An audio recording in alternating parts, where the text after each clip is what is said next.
So, if you are doing an OBS recording and you actually wanted to show something in OBS, like for example, you're doing an OBS tutorial like me, and you wanted to show something in other scenes, but the problem is whenever you do choose a different scene, well, it actually changes it. So in this case, you could see this scene right here.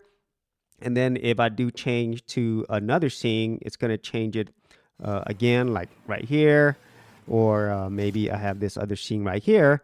And so as you could probably tell, this isn't what I want. What I want to do is record everything that's going on in OBS. And so on this video, I'm going to show you how to record OBS with OBS. So let me show you an example of how this will look like, and then I can show you exactly how to do this. So here's an example of recording OBS with OBS. So as we saw earlier, I wanted to change a scene, right? But I still wanted to show what's happening in OBS. And so for example here, I want to show my webcam. So I have my front webcam. And as you can see, it didn't switch over to the scene completely, but it did switch over here in OBS. So in this case, if I was doing some type of OBS tutorial, I could show you everything that I am doing in OBS. I could go ahead and change scenes to something else like I have here or here, but yet I'm still recording the entire desktop, and most importantly, recording what I'm doing in OBS. So that's kind of what I'm talking about when I say record OBS with OBS. And now that you've seen that, let me show you how easy it is to do this. And so recording OBS with OBS is something that is really easy to do once you figure it out. So this is how you do it. Once you have OBS open, go ahead and open up another instance of OBS.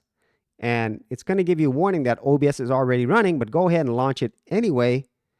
And once you do this on your other instance of OBS, just go ahead and choose the scene that you want and press recording. And so in this case, I do want to record my entire desktop. So then I get OBS here.